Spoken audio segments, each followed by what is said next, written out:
Eu saúdo os amados irmãos com a paz do Senhor. Amém. Glória a Deus.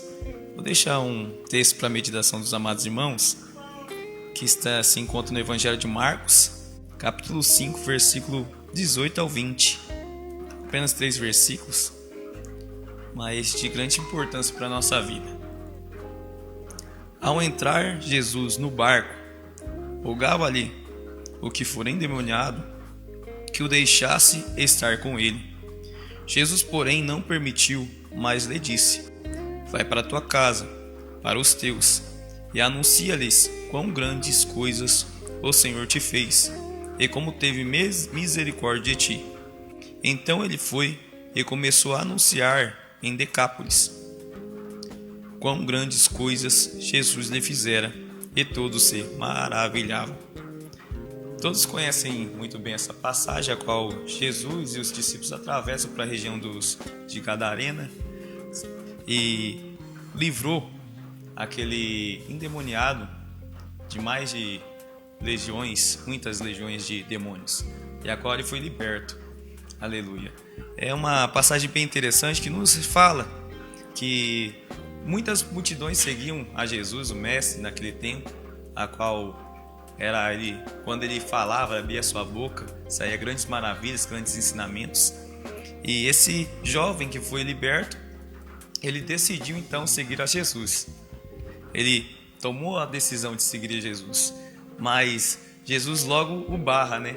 E muitas das vezes é assim na minha e na sua vida, a qual nós queremos fazer, anunciar as coisas que a qual Jesus operou em nossas vidas a todas as nações. Mas, diferente modo, a qual Jesus dá ordem a seus discípulos, ide por toda a terra, pregai o evangelho a todas as criaturas, ele deu outra missão para esse jovem que fora liberto. Falou: não, você não vai comigo não, fica na sua região, aonde você viveu, volta para os seus, para a tua casa, e fala quão grandes coisas fez o Senhor. E isso aconteceu na minha vida, na sua vida, creio eu, que quando nós estávamos no mundo, como todos conhecem meu testemunho, sou filho do pastor Donizete, a qual você que está assistindo muitas das vezes não conhece, o filho do pastor Donizete, a pastora Ruth, e fui e nasci evangélico, cresci no berço cristão, e aos meus 15 anos me desviei e voltei à casa do Senhor, para a glória e a honra do Senhor. E muitas das vezes a gente quer fazer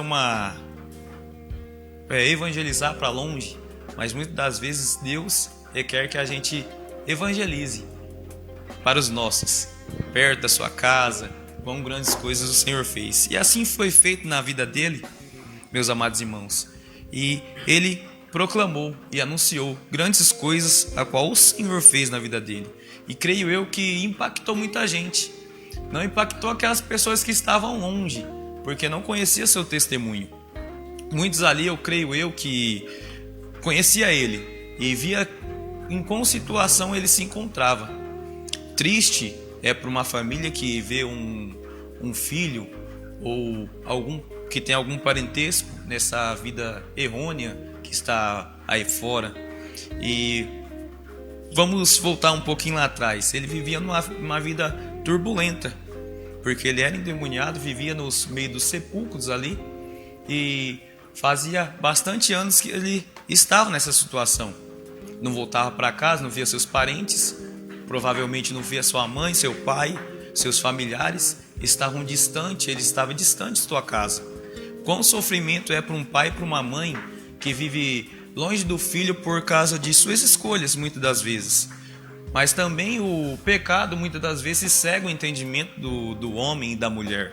Eles ficam cegos, não conseguem voltar para o caminho do Senhor. E muitas das vezes é triste isso para um pai e para uma mãe. Muitas das vezes não, sempre é triste. Aleluias. E esse homem foi liberto por Jesus. Jesus entrou no caminho dele e deu grande livramento para a vida dele. E ele proclamou, ele voltou à sua casa. E creio eu que muito foi feliz a sua mãe e seu pai e os familiares dele.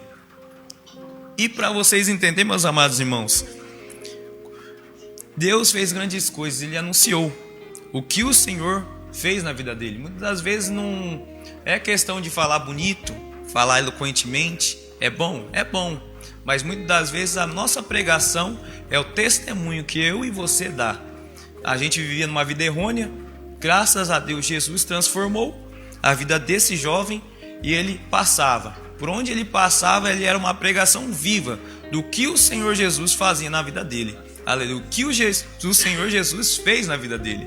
E creio eu que continua fazendo, não somente na minha vida, como foi na vida desse jovem endemoniado e nas demais pessoas que ouvem o Evangelho de Cristo e renunciam às suas práticas errôneas e voltam para o caminho do Senhor, fazendo grandes coisas por intermédio do Senhor Jesus e de suas palavras.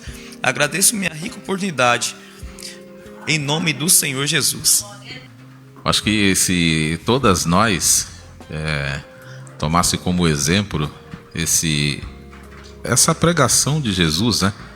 Porque assim, é comum, se eu estou, por exemplo, aqui, Nova Esperança, converso com alguém, ele se converte, se manifesta, né, assim, o desejo de seguir a Jesus, a primeira coisa que a gente faz é o quê? Olha, minha igreja é lá em tal lugar. Eu congrego lá na igreja tal, né? A gente quer trazer a pessoa para junto da gente, não é? É interessante isso.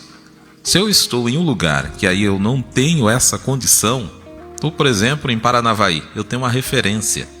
Eu congreguei numa igreja lá, tem um pastor tal, olha, o irmão tal, procure ele, enfim. Porque a gente tem esse hábito de querer direcionar as pessoas, de achar que uma pessoa, mesmo que ela receba a bênção, a graça de Deus, ela não é capaz, não é, de ser salva só pela graça de Deus. Ela precisa do pastor, ela precisa do presbítero, ela precisa disso, ela precisa da igreja, ela precisa, né? Percebe? Então assim, e Jesus, ele era o mestre, o dono de todas as coisas. Quem não queria estar junto dele? Mas ele disse para o moço: não, você volta, vai para a tua casa. Você quer fazer alguma coisa? Vai lá, fala lá para os seus lá o que aconteceu na sua vida. Só isso. Não pediu para ele procurar uma sinagoga, procurar um irmão, procurar isso, procurar aquele. E sabe por quê? Porque quando essa chama da graça de Deus entra na minha vida e na sua vida, ninguém tira. Aonde você estiver, não adianta, isso vai ferver na sua vida. E como o pastor Cleito disse, o maior testemunho, a maior pregação é aquelas pessoas que me conhecem, convivem comigo no dia a dia, olham assim e dizem: nossa, mas como você está mudado, rapaz, como você melhorou. É isso.